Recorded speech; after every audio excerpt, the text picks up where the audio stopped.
Jai Hind everyone. Today I would like to tell you how to tackle class 11th, 12th boards and NDA written preparation hand in hand. So first of all, हम सभी को पता है कि syllabus काफी ज्यादा vast है और इसको 11th और 12th के साथ टैकल करना एक्चुअल में थोड़ा कठिन है, लेकिन एक प्रॉपर अप्रोच, एक सही स्ट्रैटेजी और एक क्लियर माइंडसेट के साथ ये काम भी बहुत आसान हो जाता है, क्योंकि ऐसा कुछ भी नहीं है जो हम नहीं कर सकते। तो सबसे पहले आपको अपने पूरे सिलेबस को सेक्शन वाइज डिवाइड कर लेना है। अगर मैं पर्टिकुलरली मैथ्स की बात करूं तो सबसे पहले वो चैप्टर्स की एक लिस्ट बना लीजिए जो कि वेटेज में सबसे ज्यादा है, जैसे trigonometry, probability, statistics, vector, algebra, matrix determinant. ये कुछ वो चैप्टर्स हैं जो आपको सबसे पहले और सबसे अच्छे से करने हैं, क्योंकि इन चैप्टर्स का वेटेज काफ़ी ज़्यादा और अप्रोच काफ़ी इजी है और कम टाइम कंज्यूमिंग भी है। सेकेंड चीज़ जो मैं मैथ्स के लिए आपको प्रेफर करूँगी वो है आप अभी से स्ट्रैटेजाइज कर लें कि आपको वहाँ जाकर कौन से क्वेश्चंस, किस चैप्टर के क्वेश्चंस अटेम्प्ट करने हैं, किस ऑर्डर में अटेम्प्ट करने हैं, बिकॉज एनडीए के पेपर में ओवर अटेम्प्ट करना is very dangerous. Moving forward, अगर हम जीएटी की बात करें तो जीएटी में सबसे इंपॉर्टेंट पार्ट है इंग्लिश, क्योंकि पूरे सेक्शन का 1/3 वेटेज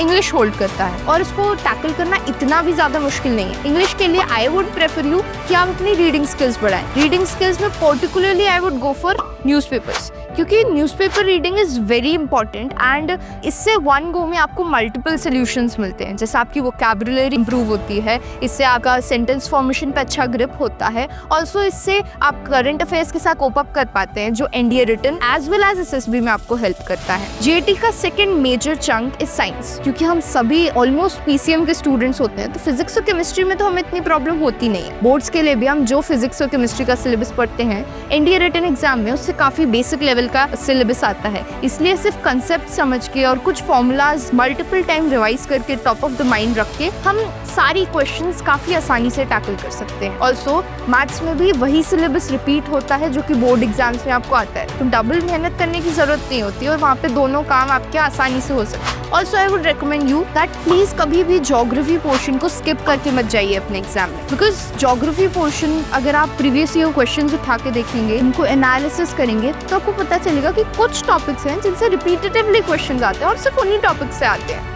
तो पहले वो पेपर्स एनालाइज करिए और अपने नोट्स को रिपीटेटिवली बार बार पढ़िए, ताकि वो चीज़ें आपको बहुत ही अच्छी तरीके से रिकॉल हो जब आप एग्जाम में बैठे हो। ऑल्सो सिविक्स और पॉलिटिक्स, हिस्ट्री, स्पेशली इकोनॉमिक्स, ये वाला पोर्शन आप लास्ट के लिए छोड़ दें, बिकॉज अगेन सिलेबस काफ़ी ज़्यादा वास्ट है, लेकिन अराउंड 80% क्वेश्चन सिर्फ 20% टॉपिक्स से आते हैं। तो पेपर्स एनालाइज कीजिए, वो 20% टॉपिक्स पहले जॉट डाउन कीजिए एक पेपर पे एंड देन सिर्फ वही टॉपिक्स पढ़िए ज़्यादा से ज़्यादा स्कोर करने के लिए। This was my strategy to clear my written exam, जिसमें मुझे प्रिंस इंडिया अकेडमी ने इस स्ट्रैटेजी को मेरे रूटीन में ढालने में बहुत मदद किया। So what are you waiting for? Come join Prince India Academy for the marvelous experience to become an officer. Thank you.